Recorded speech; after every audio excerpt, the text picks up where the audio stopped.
Determining vertical dimension of a patient is always a challenge in dental practice. We have a lot of patients who are edentulous, who are losing teeth, failing dentition patients, and of course, patients with treated teeth with symptoms of temporomandibular joint pain, muscle spasms, or sometimes without any of painful symptoms. In these cases, the final treatment requires an understanding of the vertical dimension requirements of the patient. So from assessment to execution, there's a thought process that a dentist needs to build. How do we manage these cases? How do you look at every case? What are the parameters to be considered?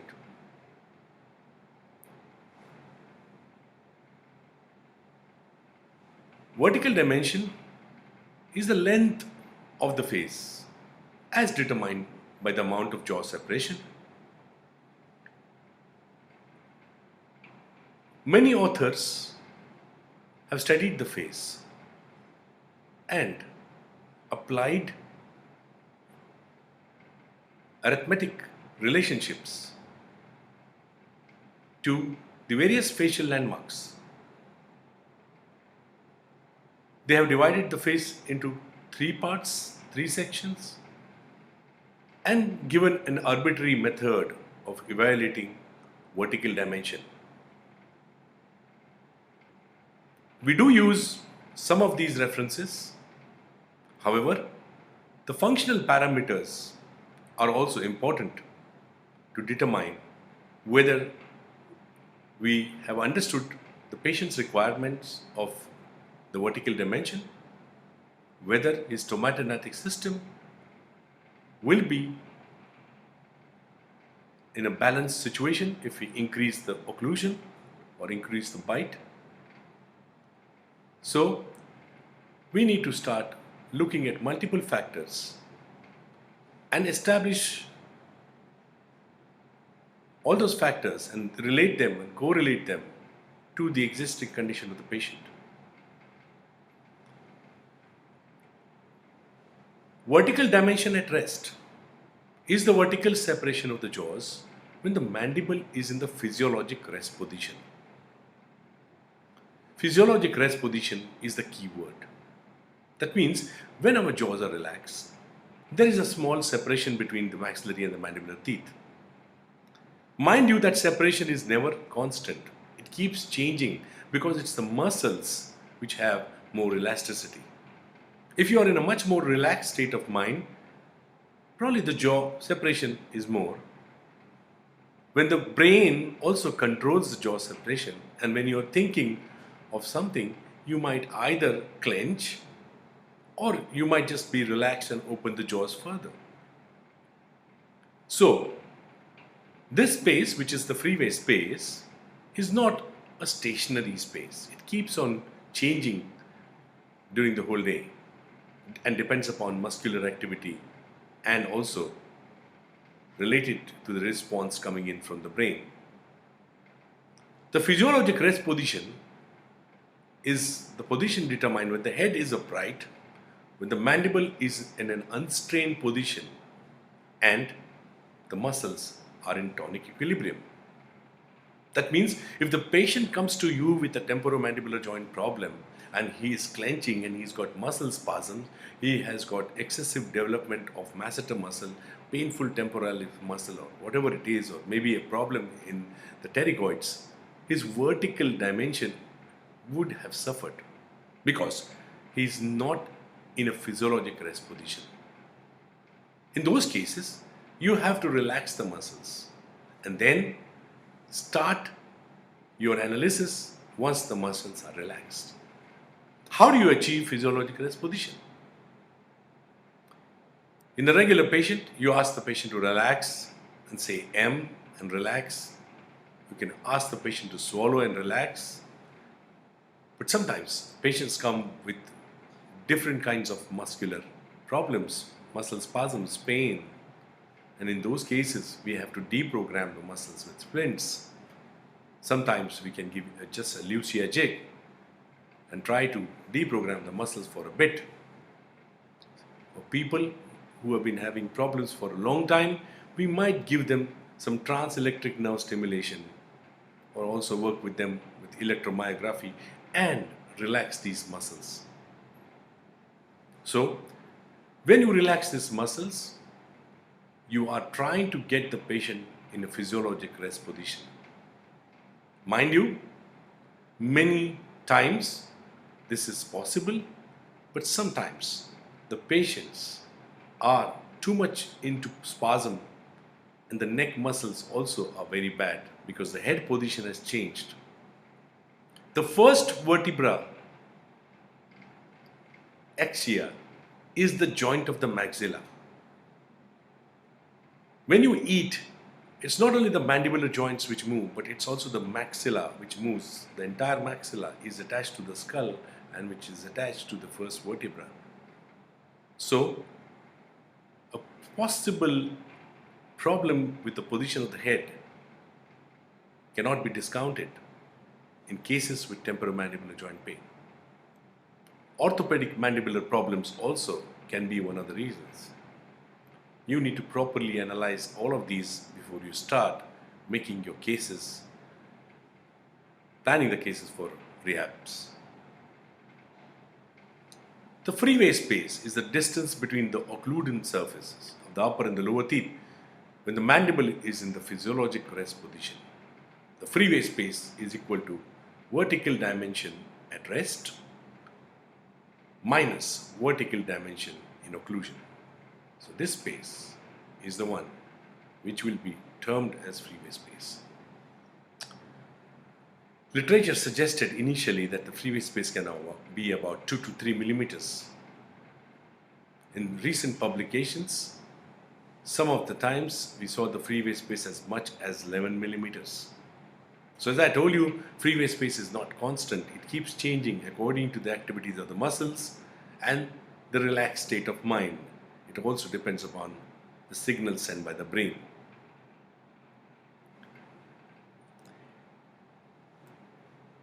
Why do you need a freeway space? You need freeway space because you want to have the masticatory apparatus relaxed and no strain in the temporomandibular capsule. You want great health for periodontal tissues because you need to give some relief to all the members of the stomatognathing component sometime. It also controls the forces on the bone implant interface in implant restorations or even the occlusal forces on the teeth. So it's important that we have freeway space for longevity of restorations and to avoid problems to the patient. Reduced freeway space can cause a lot of problems. It can be particularly while eating, functional difficulties. You can just keep banging onto your teeth during speech. Some weird sounds coming in, poor aesthetics sometimes. Sometimes you'll have difficulty in approximating the lips, constantly under pressure, can be related to a problem in the temporomandibular joint, symptoms of myofascial pain, and of course you can also see bone resorption around natural teeth because of excessive loading. So we need freeway space. We can't have no freeway space. Sometimes patients come to us with excess of freeway space. And those are the people who find it very difficult to eat because the masticatory efficiency is reduced. Aesthetics is poor, very poor aesthetics. Overclosure of the jaw again can lead to temporomandibular joint symptoms, pain, muscle pain, complaint of angulocheilitis, cheek bites, dribbling of the angle of mouth, inappropriate support at the angle of mouth, all of these can be complaints of our patient when there is excessive freeway space. The dentist should first analyze all of these things. The signs and symptoms are very important to correlate what should be done in a particular case. How can we assess this? We can do a clinical assessment. We can relax the patient. We can see how much gap is present between the occlusal surfaces of the maxillary teeth and the mandibular teeth. We can do a photographic analysis and study the dimensions of the face, measure it. We can do a radiographic analysis and start looking at planes and measure the distance between two planes, as well as radiographic anatomical points and measure the length of the face. Apart from that, you can do so many other things like biting force analysis, electromyography. You can have pre-extraction methods, pre-extraction records, all of that can be used. But I think it's multifactorial, and function is probably the most important thing.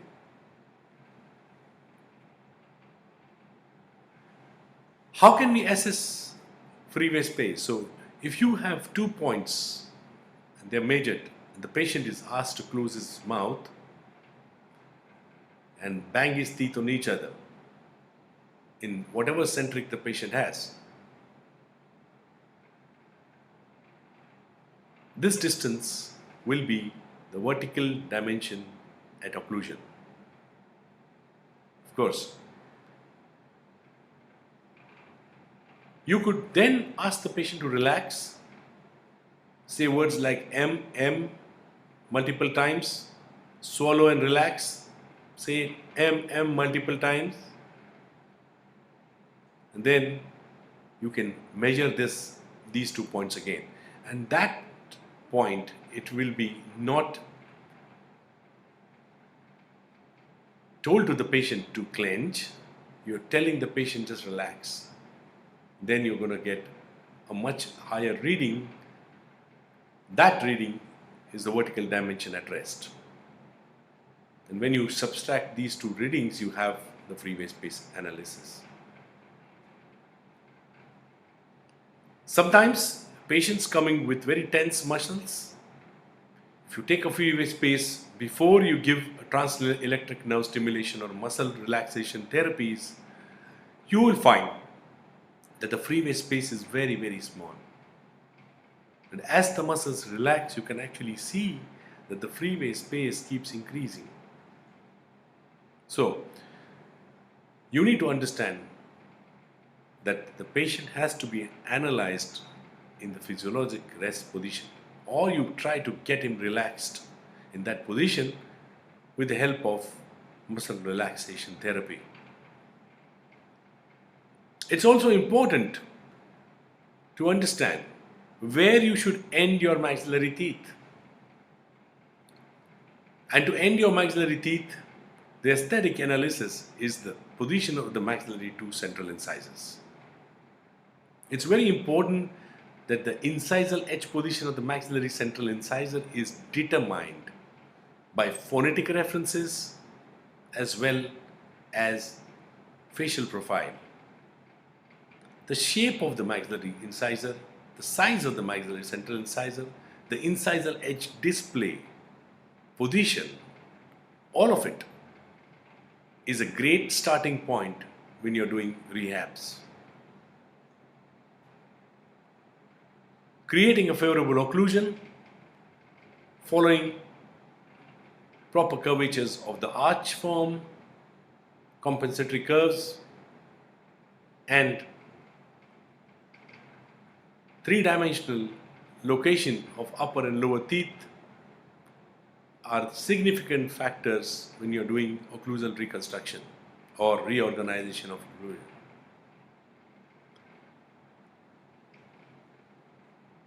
When the patient says certain words like M and relaxes, the incisal edges are displayed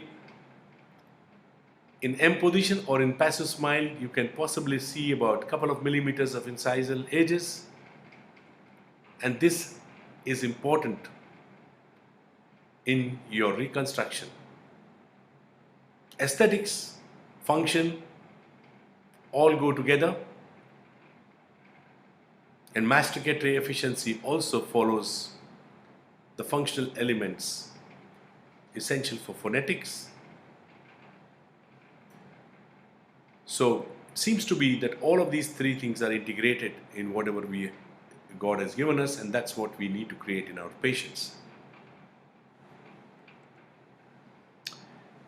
Sometimes you can do a radiographic analysis and try to see the height of the upper face by looking at nasion and the anterior nasal spine as well as the mention, and then measure the distance between the nasion and the anterior nasal spine, which is about 46% of the overall length from the nasion to the menton, or about the relationship of 54% to 46%. So if you do this analysis, an approximate idea of what the vertical height, the lower facial height should be, can be determined. So with multiple analysis, multiple references, you can calibrate what kind of vertical dimension you want to increase. So the freeway space, the phonetic references, and the radiographic analysis can all three be integrated to determine how much should be the raise that is needed in that particular patient. And now, I think it's time for the first question and answer session.